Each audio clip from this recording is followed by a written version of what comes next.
Hello students, welcome to my YouTube channel. आज की class में हम लोग टाइप्स ऑफ सीमेंट पढ़ेंगे। इससे पहले भी हम लोग टाइप्स ऑफ सीमेंट पढ़े हैं। तो टोटल जो है 13 टाइप्स ऑफ सीमेंट होता है, जिसमें हम लोग 6 टाइप्स देख चुके हैं। So these are the types of cement. ये सब टाइप्स हो गया सीमेंट का। इसमें एसिड रेजिस्टेंस सीमेंट पढ़ लिए हम लोग, ब्लास्ट फर्नेस पढ़ लिए, कलर्ड सीमेंट पढ़ लिए, एक्सपेंडिंग, फिर हाई एल्यूमिना हाइड्रोफोबिक पढ़ लिए। तो आज हम लोग लो हीट सीमेंट के बारे में पढ़ेंगे और फर्दर जो भी सीमेंट्स होता है उसके बारे में देखेंगे। ठीक है, तो ये सब हम लोग कंप्लीट कर चुके हैं। अगर आपने कंप्लीट नहीं किया तो kindly visit my previous lectures. तो वहाँ पे आप लोग को पता चलेगा कि कौन सा सीमेंट कैसा होता है। आज हम लोग लो हीट सीमेंट से स्टार्ट करते हैं। ठीक है, जैसा कि नाम से ही पता चल रहा है, लो हीट सीमेंट मीन्स इस सीमेंट में जो है ना, हीट जो है काफ़ी कम प्रोड्यूस होता है ड्यूरिंग हाइड्रेशन। ठीक है, जब हम लोग वाटर मिलाते हैं सीमेंट में तो हीट जो है काफ़ी कम प्रोड्यूस होता है। इसीलिए ये मास कंक्रीट वर्क में यूज़ होता है। ठीक है, ज़्यादा जहाँ कंक्रीटिंग का काम होता है, बड़ा बड़ा स्ट्रक्चर बनता है, तो वहाँ पे लो हीट सीमेंट यूज़ होता है। ठीक है, आगे देखते हैं। तो ये हम लोग जान गए, जहाँ पे हम लोग को अमाउंट ऑफ हीट कम करना हो वहाँ पे this type of cement is use. ठीक है, इसमें होता क्या है, लोअर परसेंटेज होता है ट्राई कैल्शियम एल्यूमिनेट का, जिसको हम लोग C3A बोलते हैं, और वो कितना रहता है, 5% रहता है। वही हायर परसेंटेज रहता है डाई कैल्शियम सिलिकेट का, जिसको हम लोग C2S बोलते हैं, वो आपका 46% रहता है। ठीक है, ये कॉम्बिनेशन रहेगा तो आपका जो हीट जो है काफ़ी कम प्रोड्यूस होगा। अब आप पूछेंगे कि ट्राई कैल्शियम एल्यूमिनेट क्या हो गया, डाई कैल्शियम सिलिकेट क्या हो गया। तो जब हम लोग वाटर हीट करते हैं, वाटर ऐड करते हैं सीमेंट में, ठीक है, सीमेंट में जब वाटर ऐड किया जाता है तो टोटल जब सेटिंग होता है तो सेटिंग में आपका 4 टाइप का कंपाउंड बनता है बेसिकली। जो सबसे इम्पोर्टेंट है उसमें आपका एक ट्राई कैल्शियम एल्यूमिनेट है, ट्राई कैल्शियम एल्यूमिनेट। ठीक है, ये पहला कंपाउंड हो गया। दूसरा कंपाउंड हो गया आपका tetra calcium alumina ferrite, tetra calcium alumina ferrite. Third जो है वो बनता है आपका try calcium silicate, try calcium silicate. Fourth हो गया आपका डाई कैल्शियम सिलिकेट। ये सब का फॉर्मूला कुछ इस प्रकार है। ट्राई कैल्शियम एल्यूमिनेट का फॉर्मूला हो गया 3CaO Al2O3। ये हो गया फॉर्मूला आपका ट्राई कैल्शियम एल्यूमिनेट का। अगर बात करें टेट्रा कैल्शियम एल्यूमिनोफेराइड का, तो वो हो जाएगा आपका 4CaOAl2O3 Fe2O3। ये फॉर्मूला है आपका tetra calcium alumina ferrite. Try calcium silicate का बात करें तो वो हो गया आपका 3CaOSiO2। ठीक है, ये फॉर्मूला हो गया ट्राई कैल्शियम सिलिकेट का। डाई कैल्शियम सिलिकेट का फॉर्मूला हो जाएगा 2CaOSiO2। ठीक है, तो बेसिकली ये 4 कंपाउंड बनता है जब हम लोग वाटर को ऐड करते हैं सीमेंट में। जब ये सेट होने लगता है तो बेसिकली ये 4 कंपाउंड बनता है, जिसमें 2 कंपाउंड जो है आपका, ये आपका ट्राई कैल्शियम सिलिकेट और डाई कैल्शियम सिलिकेट, ये आपका स्ट्रेंथ प्रोवाइड करता है। ठीक है, क्या प्रोवाइड करता है, स्ट्रेंथ। अर्ली स्ट्रेंथ प्रोवाइड करता है आपका ट्राई कैल्शियम सिलिकेट, और वही डाई कैल्शियम सिलिकेट जो है प्रोग्रेसिव स्ट्रेंथ प्रोवाइड करता है। मतलब सीमेंट में जो पहला स्ट्रेंथ होता है, जो सबसे पहले सेट करता है, तो जो स्ट्रेंथ डेवलप होता है वो किस कारण होता है, आपका ट्राई कैल्शियम सिलिकेट के कारण। ठीक है, ट्राई कैल्शियम सिलिकेट है जो अर्ली स्ट्रेंथ प्रोवाइड करता है, वही डाई कैल्शियम सिलिकेट है वो प्रोग्रेसिव स्ट्रेंथ प्रोवाइड करता है, मतलब कि बाद में। तो स्टार्टिंग स्ट्रेंथ ये देता है ट्राई कैल्शियम सिलिकेट, और बाद का स्ट्रेंथ जो होता है धीरे धीरे जो आता है समय के साथ, वो डाई कैल्शियम सिलिकेट के कारण आता है। तीसरा चीज, ये दोनों तो सबसे इंपॉर्टेंट कंपाउंड है। और ये जो आपका ट्राई कैल्शियम एल्यूमिनेट है, ये हार्डनिंग प्रोसेस में हेल्प करता है। ठीक है, मीन्स ये स्ट्रेंथ प्रोवाइड करे, इसमें हेल्प करता है आपका ट्राई कैल्शियम एल्यूमिनेट। तो इस सीमेंट में लो हीट, अब ये जो है आपका, ये जो चारों कंपाउंड है, अब आप बोलेंगे C3A और C2S, ये दोनों तो कहीं नहीं है, इसका फॉर्मूला काफी लंबा लंबा है, तो इसको हम लोग शॉर्ट फॉर्म में लिखते हैं, ठीक है। जो आपका ट्राई कैल्शियम एल्यूमिनेट है, तो उसको हम लोग C3A जो है शॉर्ट में लिखते हैं, ठीक है। वही जो आपका C2S है वो डाई कैल्शियम सिलिकेट है, ये हो गया आपका C2S। और टेट्रा कैल्शियम एल्यूमिनियम फेराइड जो है वो हो गया आपका C4AF, ठीक है। और C3S हो गया आपका ट्राई कैल्शियम सिलिकेट। तो ये सब सब शॉर्ट फॉर्म है, क्योंकि सब में कैल्शियम वगैरह यूज हो रहा है, तो कैल्शियम का फॉर्मूला भी Ca होता है, मतलब इसका Ca से हम लोग इसको डिनोट करते हैं, कार्बन को C से डिनोट करते हैं। तो बस शॉर्ट फॉर्म में इसको लिखा गया, सब जगह इतना बड़ा लिखना पॉसिबल नहीं है इसीलिए, ठीक है। तो इसको शॉर्ट फॉर्म में लिखा गया है। तो यहाँ तक हम लोग जाने कि जहाँ पे हम लोग को हीट कम चाहिए, हीट ऑफ हाइड्रेशन, तो वहाँ पे आपका लो हीट सीमेंट यूज होता है। और मास कंक्रीट वर्क, जो बड़ा बड़ा बिल्डिंग है, चाहे डैम हो चाहे बिल्डिंग हो बड़ा बड़ा, तो वहाँ पे जो है आपका लो हीट सीमेंट यूज होता है, क्योंकि इसमें हीट काफी कम रिलीज होता है, ठीक है। इसमें अब बनता कैसे है, इसमें काफी लोअर परसेंटेज होता है ट्राई कैल्शियम एल्यूमिनेट का, मात्र 5%। ये जो कंपाउंड है आपका ट्राई कैल्शियम एल्यूमिनेट, वो मात्र 5% के अराउंड रहता है। और वही आपका डाई कैल्शियम सिलिकेट है, वो कितना रहता है आपका 46%। तो ये आपका डाई कैल्शियम सिलिकेट है, ये 46% के लगभग रहता है। एक चीज और हम लोग देखे, this cement possess less compressive strength, ठीक है। इसका कंप्रेसिव स्ट्रेंथ बहुत ज्यादा नहीं होता है। The initial setting time is 1 hour, initial setting time 1 hour है, और फाइनल सेटिंग टाइम आपका 10 आवर है। तो ऑब्वियसली ट्राई कैल्शियम सिलिकेट कम अमाउंट में है, तो यही अर्ली स्ट्रेंथ प्रोवाइड करता है, इसीलिए इसका इनिशियल सेटिंग टाइम आपका 1 आवर है, जबकि फाइनल सेटिंग टाइम आपका 10 आवर है, ठीक है। बेसिकली यूज होता है मास कंक्रीट वर्क में। तो ये टोटल हो गया आपका लो हीट सीमेंट के बारे में, ठीक है।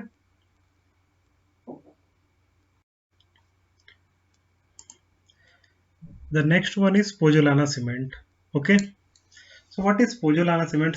पोजोलाना सीमेंट के बारे में हम लोग जानते हैं। तो पोजोलाना जो होता है वो वोल्केनिक पाउडर होता है। ये जो पोजोलाना वर्ड जो है, इसका उत्पत्ति होता है इटली में। इटली में जो है पोजोलाना बोला जाता है। इटली में पोजोलाना मतलब होता है वोल्केनिक पाउडर, ठीक है। और ये बेसिकली रोमन सब बोलते थे।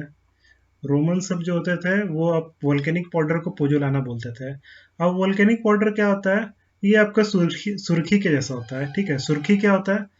अगर बर्न्ड ब्रिक है, जो ब्रिक आता है, ठीक है, जो अच्छा से पका हुआ है, उसको हम लोग पाउडर फॉर्म में कर दें, ठीक है, पाउडर फॉर्म में कर दें, तो उसी को सुर्खी बोलेंगे, ठीक है। या फिर सिंपल ऑर्डिनरी सॉइल जो है, उसको आप बर्न कर दीजिए काफी हाई टेम्परेचर में, तो वो हो गया आपका सुर्खी, ठीक है। तो इसमें बेसिकली हम लोग ओपीसी, जो ऑर्डिनरी पोर्टलैंड सीमेंट है, उसमें हम लोग सुर्खी मिलाते हैं, ठीक है। और जो आपका परसेंटेज जो हो गया सुर्खी का, या फिर पोजोलाना मटेरियल बोलिए, वो 10 to 30% रहता है।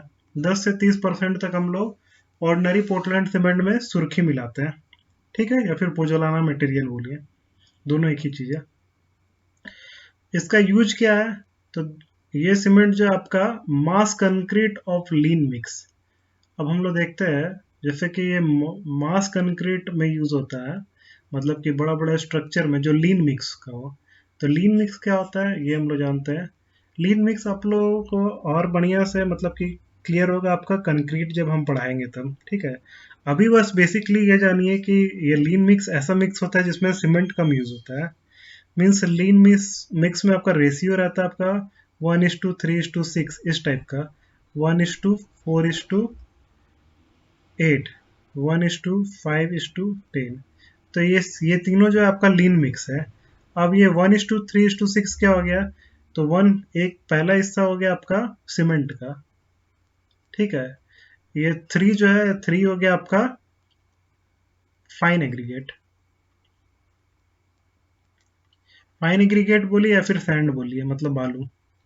और ये सिक्स जो हो गया वो हो गया आपका कोर्स एग्रीगेट यानी गिट्टी, कोर्स एग्रीगेट यानी गिट्टी हो गया, ठीक है। तो इस टाइप का मिक्स होता है। मतलब अगर आप 1 kg सीमेंट डालेंगे, तो 3 kg आप बालू डालेंगे, और 6 kg आप गिट्टी डालेंगे। तो इस टाइप से जो मिक्स बनेगा वो हो गया आपका लीन मिक्स। वैसे ही 1 kg सीमेंट डालें, 4 kg आप सैंड डालेंगे और 8 kg गिट्टी डालेंगे। तो ये सब लीन मिक्स है, ये तीनों जो है लीन मिक्स में आता है, क्योंकि इसमें सीमेंट काफ़ी कम यूज़ हो रहा है। ठीक है, तो अगर हम लोग को कंक्रीट बनाना है लीन मिक्स का, तो वैसा में हम लोग पोजोलाना सीमेंट यूज़ करते हैं। ठीक है, दूसरा चीज़ आपका मैरीन स्ट्रक्चर में यूज़ होता है। मैरीन स्ट्रक्चर मतलब जो मतलब कि समुद्र वगैरह में जो स्ट्रक्चर बन रहा है, तो वहाँ पे हम लोग पोजोलाना सीमेंट यूज़ कर सकते हैं।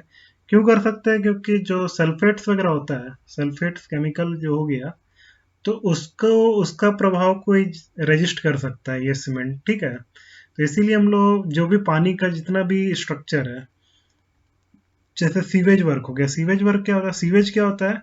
जो हाउस होल्ड वर्क वेस्ट होता है, हाउस होल्ड मतलब जो घर से जो कचरा वगैरह निकलता है, वेस्ट वगैरह निकलता है, वो हो गया सीवेज का रूप ले लेता है, उसी को सीवेज बोलते हैं। तो उसके लिए जो भी हम लोग ड्रेन वगैरह बनाते हैं, जैसे ड्रेन बनाए, नाली बनाए, या फिर बड़ा बड़ा जो नाला होता है, तो उसमें ये सीमेंट यूज होता है, क्योंकि उसके साथ सल्फेट वगैरह होता है वो हाउस वेस्ट के साथ। तो सल्फेट का इस मतलब कि इस सीमेंट में ऐसा कोई प्रभाव पड़ता नहीं है। या फिर हम लोग पानी के अंदर कंक्रीट को ले करना चाहे, तो वैसे में भी हम लोग ये सीमेंट यूज कर सकते हैं, क्योंकि सल्फेट का कोई प्रभाव इसमें नहीं पड़ता है। तो ये बहुत बड़ा एडवांटेज भी है। एडवांटेजेस एंड डिसएडवांटेजेस में देख लें, तो यहाँ पे देखिए, it attains compressive strength with age, मतलब समय के साथ धीरे धीरे इसमें कंप्रेसिव स्ट्रेंथ बढ़ते जाता है। And it can resist action of sulphate, sulphate का जो एक्शन है उसको रजिस्ट कर लेता है, ये हम ऊपर भी बता चुके हैं। सल्फेट का प्रभाव नहीं पड़ता है, इसलिए पानी से रिलेटेड जितना भी स्ट्रक्चर है, वहां पे हम लोग ये सीमेंट यूज कर सकते हैं। ठीक है, पोजोलाना सीमेंट। आगे देखते हैं कि इसमें हीट काफी कम इवॉल्व होता है ड्यूरिंग सेटिंग। तो सेटिंग के दौरान जो है हीट काफी कम इवॉल्व होता है, इसीलिए वाटर टाइट रहता है। इसीलिए जो है ये सीमेंट जो है वाटर टाइट भी रहता है, इसीलिए हम लोग पानी के अंदर भी यूज करते हैं। वाटर टाइट मतलब वाटर जो है इसमें इसके अंदर एंटर नहीं कर सकता है, तो वाटर टाइट हो गया। तीसरा चीज, ये प्लास्टिसिटी और वर्केबिलिटी जो है इम्पार्ट करता है किसमें? मोटार और कंक्रीट में। कंक्रीट हम लोग जान रहे हैं, कंक्रीट किसका मिक्सचर होता है? तो सैंड, सीमेंट और गिट्टी वगैरह का मिक्सचर होता है कंक्रीट। मोटार का अगर बात करें, तो मोटार मीन्स मसाला हो गया, जो जनरली हम लोग मसाला ब्रिक के बीच में यूज करते हैं, ये सब मोटार हो गया। अगर सीमेंट यूज कर रहे हैं तो सीमेंट मोटार हो गया, जो बीच में मसाला यूज होता है। तो बेसिकली ये जो मसाला होता है मोटार, ये किसका मिक्सचर होता है? ये सीमेंट और सैंड का मिक्सचर होता है, सीमेंट प्लस सैंड। ठीक है, तो वही मोटार हो गया। तो मोटार और कंक्रीट दोनों जो प्रिपेयर किए, उसको प्लास्टिसिटी उसमें इम्पार्ट करता है। प्लास्टिसिटी मीन्स कि उसको कोई भी शेप में आप ढाल सकते हैं। ठीक है, मोटार जो हम लोग यूज करते हैं, तो अगर ब्रिक में के बीच में अगर ऐसा शेप है, तो ऐसा शेप में भी हम लोग मसाला भर सकते हैं। तो इसका मतलब ये जो आपका सीमेंट है वो प्लास्टिसिटी इम्पार्ट करता है, कि कोई भी हम लोग शेप में ढाल सकते हैं इसको। दूसरा चीज वर्केबिलिटी भी इम्पार्ट करता है। वर्केबिलिटी क्या होता है? वर्केबिलिटी हो गया कितना वर्केबल है, कितना इजीली हम लोग उसके साथ वर्क कर सकते हैं।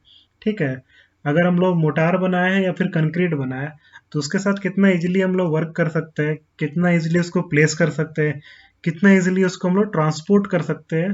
तो ये सब वर्केबिलिटी में आता है। तो वर्केबिलिटी भी इम्पार्ट करता है ये सीमेंट आपका। ठीक है, और क्या एडवांटेज है? चीप रहता है, सस्ता रहता है, चूंकि पोजोलाना यूज हो रहा है, पोजोलाना चीप, पोजोलाना सस्ता होता है। दूसरा चीज, एक्सपेंशन को जो है ग्रेट रेजिस्टेंस मतलब कि प्रोवाइड करता है, एक्सपेंड नहीं होने देता है सीमेंट को आफ्टर सेटिंग। ठीक है, और हायर टेंसाइल स्ट्रेंथ भी रहता है, टेंसाइल स्ट्रेंथ इसका काफी हाई है। कुछ डिसएडवांटेजेस भी देख लेते हैं। डिसएडवांटेजेस क्या है? कंप्रेसिव स्ट्रेंथ अर्ली डेज में लेस रहता है, ये हम लोग इधर भी देखें, धीरे धीरे एज के साथ जो है कंप्रेसिव स्ट्रेंथ बढ़ता है, तो अर्ली डेज में इसका कंप्रेसिव स्ट्रेंथ काफी कम रहता है। दूसरा चीज हो गया कि लेस रेजिस्टेंस ही प्रोवाइड करता है, पोजेस करता है to erosion and weathering action. Erosion आप लोग जान रहे होंगे, इरोजन और वेदरिंग एक्शन के कारण ही जो है आपका क्या सोयल वगैरह का फॉर्मेशन होता है। मतलब कि जो बड़ा बड़ा रॉक्स होता है, उसमें वेदरिंग के कारण इरोजन होता है। तो वेदरिंग भी आपका फिजिकल वेदरिंग होता है, केमिकल वेदरिंग होता है।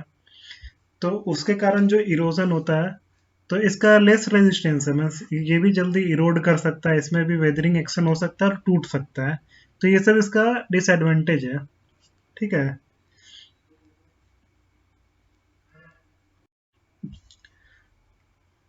The next one is quick setting cement. तो आइए चलिए इस सीमेंट के बारे में जानते हैं, क्विक सेटिंग सीमेंट के बारे में। This cement is produced by adding A small percentage of aluminium sulphate. तो इसमें थोड़ा कम अमाउंट में हम लोग अल्मोनियम सल्फेट मिलाते हैं। ठीक है। और क्या कर सकते हैं हम लोग, फाइनली ग्राइंड कर सकते हैं सीमेंट को। ठीक है। जो ऑर्डिनरी पोर्टलैंड सीमेंट होता है, ऑर्डिनरी पोर्टलैंड सीमेंट, इसमें जो है स्मॉल अमाउंट में हम लोग मिलाते हैं अल्मोनियम सल्फेट।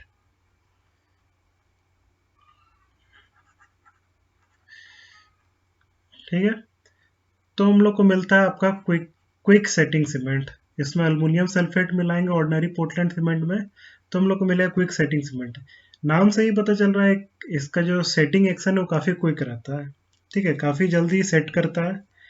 नेक्स्ट, इस सीमेंट को जो है काफ़ी फाइनली ग्राइंड किया जाता है। सीमेंट जो है जितना फाइन रहेगा उतना ही जल्दी सेट करता है। ठीक है। अगर सीमेंट का कण, जो छोटा छोटा कण होता है, जितना छोटा रहेगा, जितना फाइन रहेगा, उतना ही जल्दी वो सेट करेगा। ठीक है। नेक्स्ट चीज़ है कि आपका परसेंटेज ऑफ जिप्सम जो है काफ़ी कम कर दिया जाता है। परसेंटेज ऑफ जिप्सम जो है, जिप्सम क्या करता है, इनिशियल सेटिंग टाइम बढ़ाता है। तो इसको तो जल्दी सेट करना है, तो इसीलिए जिप्सम जो है हम लोग और कम डालते हैं। ठीक है। परसेंटेज जो है जिप्सम का काफ़ी कम रहता है। सेटिंग एक्शन जो है सीमेंट का, वो 5 मिनट के अंदर स्टार्ट हो जाता है, जैसे हम लोग वाटर को ऐड करते हैं। ठीक है। और एकदम हार्ड लाइक स्टोन, स्टोन के जैसा हार्ड हो जाता है इन लेस देन 30 मिनट। आधा घंटा से पहले ये स्टोन कितना हार्ड हो जाता है, जैसे पानी हम लोग मिलाते हैं। 5 मिनट के अंदर ये सेट करना स्टार्ट कर देता है और 30 मिनट के अंदर ये स्टोन के जैसा हार्ड हो जाता है। तो ये इसका खासियत है, इसीलिए इसको क्विक सेटिंग सीमेंट कहा जाता है। बेसिकली ये सीमेंट आपका स्टैटिक वाटर या फिर रनिंग वाटर के अंदर जो है कंक्रीट को ले करने में काम करता है।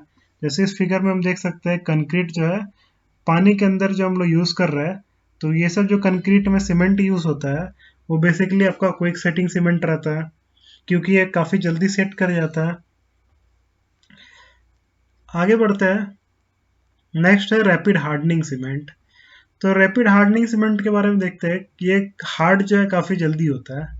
तो इसका इनिशियल और फाइनल सेटिंग टाइम का अगर हम बात करें तो ये ऑर्डिनरी सीमेंट के जैसा ही होता है। ठीक है। इनिशियल सेटिंग टाइम आपका ऑर्डिनरी सीमेंट का क्या होता है, 30 मिनट होता है। और फाइनल सेटिंग टाइम लगभग 10 आवर होता है। तो इसका भी इनिशियल और फाइनल सेटिंग टाइम आपका 30 मिनट और 10 आवर के करीब है। ठीक है। बस अंतर क्या है, ये हाई स्ट्रेंथ बहुत जल्दी अटेन कर लेता है अर्ली डेज में ही। दूसरा चीज़ कि इसमें हाई परसेंटेज रहता है ट्राई कैल्शियम सिलिकेट का। ट्राई कैल्शियम सिलिकेट हम लोग इससे पहले भी देखें।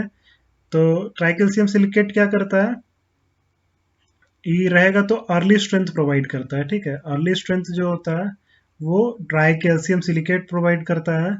जैसे वाटर ऐड करते हैं, जो सबसे पहला जो सेट करने के बाद जो स्ट्रेंथ आता है, तो वो ट्राई कैल्शियम सिलिकेट के कारण आता है।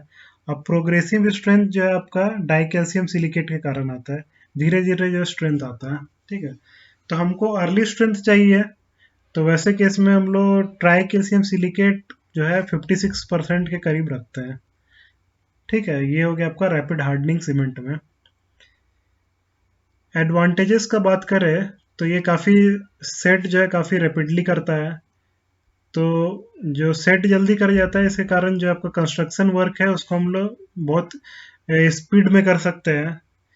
दूसरा चीज़ कि आपका फॉर्म वर्क जो होता है, फॉर्म वर्क को जो है, जो कंक्रीट में यूज़ होता है, उसको हम लोग जल्दी रिमूव कर सकते हैं। फॉर्म वर्क क्या हो गया है, जब हम लोग ढलाई करते हैं तो उसमें सबसे पहले प्लाईवुड वगैरह लगाया जाता है, फिर ऊपर से कंक्रीटिंग किया जाता है। जो प्लाईवुड लगता है, कॉलम भी बनाते हैं, तो चारों साइड क्या होता है, प्लाई लगा हुआ रहता है। प्लाई के अंदर ही हम लोग जो है कंक्रीट को डालते हैं। उसके बाद ये जो लकड़ी का प्लाई जो होता है, तो इस प्लाई को हटा दिया जाता है। जैसे ये पूरा हार्ड हो जाता है, कंक्रीट वैसे हटा दिया जाता है। तो चूंकि ये काफ़ी जल्दी आपका स्ट्रेंथ गेन कर लेता है, इसीलिए फॉर्मवर्क को हम लोग जल्दी हटा सकते हैं। ये जो आपका लकड़ी लगा हुआ है या फिर कहीं कहीं स्टील यूज़ होता है फॉर्मवर्क का, तो उसको जल्दी हटा सकते हैं, उसके बाद दोबारा उसको यूज़ कर सकते हैं। ठीक है, फ्रीक्वेंटली इसको यूज़ किया जा सकता है। स्ट्रेंथ जो है काफ़ी शॉर्ट पीरियड में ही गेन कर लेता है। अगर कंप्रेसिव स्ट्रेंथ का बात करें तो एक दिन में जो है आपका कंप्रेसिव स्ट्रेंथ 11.50 न्यूटन पर एम स्क्वायर होता है। यही अगर हम ओपीसी का बात करें, ओपीसी मतलब ऑर्डिनरी पोर्टलैंड सीमेंट, तो 3 दिन में जो 3 दिन इसको लगता है ये स्ट्रेंथ, 3 डेज लगता है ये स्ट्रेंथ को अटेन करने के लिए। वही रैपिड हार्डनिंग सीमेंट में एक ही दिन में ये स्ट्रेंथ आ जाता है कंप्रेसिव स्ट्रेंथ। अगर 3 दिन का बात करें तो 3 दिन के बाद जो है इसका स्ट्रेंथ जो है 21 न्यूटन पर एम स्क्वायर आता है। और ये स्ट्रेंथ जो ओपीसी को लाना है, तो ओपीसी 7 दिन के बाद जो है 17.5 न्यूटन पर एम स्क्वायर का स्ट्रेंथ अटेन कर पाता है। ठीक है, तो ओपीसी जो है काफ़ी धीरे धीरे स्ट्रेंथ गेन करता है, लेकिन रैपिड हार्डनिंग सीमेंट में जो स्ट्रेंथ है काफ़ी स्पीड में गेन होता है। टेंसाइल स्ट्रेंथ का बात करें तो एक दिन के बाद जो है 2 न्यूटन पर एम स्क्वायर इसका टेंसाइल स्ट्रेंथ होता है, और 3 दिन के बाद जो है आपका 3 न्यूटन पर एम स्क्वायर होता है इसका टेंसाइल स्ट्रेंथ। ओपीसी का अगर बात करें ऑर्डिनरी पोर्टलैंड सीमेंट का, तो एक दिन के बाद जो है आपका टेंसाइल स्ट्रेंथ उसका रहता है, एक दिन बोल रहे हैं, 3 दिन के बाद जो है 3 डेज के बाद जो है आपका ये टेंसाइल स्ट्रेंथ रहता है ओपीसी का। और 7 डेज के बाद जो है ये आपका स्ट्रेंथ रहता है ओपीसी का, कहीं कहीं 2.5 न्यूटन पर एम स्क्वायर भी है। तो इससे हम लोग देख सकते हैं, इस आंकड़ा से, डाटा से, कि जो रैपिड हार्डनिंग सीमेंट है वो काफ़ी रैपिडली जो है स्ट्रेंथ गेन कर लेता है। चूंकि स्ट्रेंथ जल्दी गेन कर लेता है तो इसको क्यूरिंग भी काफ़ी कम समय तक करना होता है, काफ़ी शॉर्ट पीरियड रहता है क्यूरिंग का, ये भी एडवांटेज है। क्यूरिंग मीन्स वाटर जब हम लोग स्प्रे नहीं करते, जैसे छत का ढलाई होता है तो उसमें हम लोग पॉन्डिंग बनाते हैं, पॉन्ड छोटा छोटा बनाया जाता है, ये मोटार बीच बीच में यूज़ होता है, और यहाँ पे हम लोग पानी डाल देते हैं, पानी भर देते हैं। तो ऐसा इसलिए करते हैं क्योंकि आपका जो कंक्रीट जो है वो तुरंत ड्राई नहीं हो जाए। अगर तुरंत ड्राई हो जाएगा तो ऊपर का सरफेस में क्रैक्स वगैरह आ जाता है, तो इसीलिए हम लोग क्यूरिंग करते हैं। तो क्यूरिंग में हम लोग 2-3 स्टेप बना सकते हैं, जैसे कि आपका पॉन्डिंग मेथड हो गया, मीन्स पानी भर देना। दूसरा चीज़ होता है आपका गनी बैग यूज़ कर सकते हैं, जो बोरा होता है, भींगा बोरा, उससे ढक दिया जाता है ताकि ये जल्दी ड्राई नहीं कर जाए। कंक्रीट का सरफेस जल्दी ड्राई किया तो उसमें क्रैक्स डेवलप हो जाता है। ठीक है, इसीलिए जल्दी ड्राई हम लोग को नहीं करना होता है। गनी बैग्स डाल सकते हैं, जो बोरा हो गया, या तो वाटर को बार बार स्प्रे करना, तो ये सब क्यूरिंग होता है। ठीक है, तो चूंकि इसमें स्ट्रेंथ जल्दी गेन कर लेता है आपका रैपिड हार्डनिंग सीमेंट में, तो इसमें क्यूरिंग का पीरियड भी काफ़ी कम होता है। आगे बढ़ते हैं एक्स्ट्रा रैपिड हार्डनिंग सीमेंट के बारे में। तो एक्स्ट्रा रैपिड हार्डनिंग सीमेंट, ये जो आपका रैपिड हार्डनिंग सीमेंट से भी जल्दी हार्ड होता है, ठीक है, जल्दी स्ट्रेंथ गेन करता है। तो इसको बनाया कैसे जाता है, इसमें जो है रैपिड हार्डनिंग सीमेंट में जो है हम लोग 2% जो है कैल्शियम क्लोराइड डालते हैं, 2% बाई वेट कैल्शियम क्लोराइड डाला जाता है। ठीक है, रैपिड हार्डनिंग सीमेंट में ऐड करेंगे अगर 2% कैल्शियम क्लोराइड को, तो आपका एक्स्ट्रा रैपिड हार्डनिंग सीमेंट बनता है। ठीक है, ये इस टाइप का सीमेंट में जो आपका सेटिंग और हार्डनिंग प्रोसेस जो है काफ़ी स्पीड में होता है। अगर स्ट्रेंथ का बात करें तो जो रैपिड हार्डनिंग सीमेंट में जो 1 और 2 दिन में आ रहा था, वो एक्स्ट्रा रैपिड हार्डनिंग में 25% मतलब कि ज़्यादा स्ट्रेंथ गेन करता है 1 से 2 दिन में। जैसे अगर एक दिन का बात करें कंप्रेसिव स्ट्रेंथ में, तो एक दिन में रैपिड हार्डनिंग में 11.50 न्यूटन पर एम स्क्वायर आ रहा था। वही अगर एक्स्ट्रा रैपिड हार्डनिंग का बात करें हम, तो इससे प्लस इसका 25%, मतलब इससे 25% एक्स्ट्रा जो है उसमें स्ट्रेंथ गेन कर जाता है rapid extra rapid hardening cement के बारे में। ठीक है, वही 7 दिन बाद जो आपका रैपिड हार्डनिंग में जो आपका स्ट्रेंथ गेन करता है, उससे 10 से 20% हाइयर गेन करता है स्ट्रेंथ, किसमें, एक्स्ट्रा रैपिड हार्डनिंग सीमेंट में। ये जो सीमेंट होता है उसको ट्रांसपोर्ट, प्लेस, कॉम्पैक्ट और फिनिश जो 20 मिनट आफ्टर मिक्सिंग कर लिया जाता है। जैसे हम लोग वाटर मिक्स करते हैं सीमेंट में, इस सीमेंट में एक्स्ट्रा रैपिड हार्डनिंग में, तो तुरंत उसको ट्रांसपोर्ट कर देना जहाँ पे साइट में हम लोग यूज कर रहे हैं, तुरंत उसको प्लेस भी कर देना है और कॉम्पैक्ट भी कर देना है, फिनिश कर देना 20 मिनट के अंदर, नहीं तो ये सेट करना स्टार्ट कर जाता है। तो एक्स्ट्रा रैपिड हार्डनिंग में हम लोग क्या देखें कि जो रैपिड हार्डनिंग सीमेंट होता है उसमें 2% हम लोग कैल्शियम क्लोराइड डाल दें तो एक्स्ट्रा रैपिड हार्डनिंग सीमेंट बनता है। ठीक है, इसमें सेटिंग और हार्डनिंग प्रोसेस जो है काफ़ी स्पीड होता है।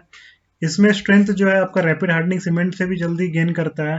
एक दिन के बाद जो है इसका स्ट्रेंथ जो है रैपिड हार्डनिंग से 25% एक्स्ट्रा रहता है। वही 7 दिन बाद का बात करें तो 10 to 20% हाइयर रहता है of than rapid hardening cement. इसको 20 मिनट के अंदर यूज़ कर लेना होता है इसका मोटार को, चाहे वो आप कंक्रीट में यूज़ कर रहे हो चाहे मोटार में यूज़ कर रहे हो। 20 मिनट के अंदर जो अगर हम लोग वाटर ऐड कर दिए तो 20 मिनट के अंदर इसको ट्रांसपोर्ट, प्लेस, कॉम्पैक्ट और फिनिश कर दिया जाता है।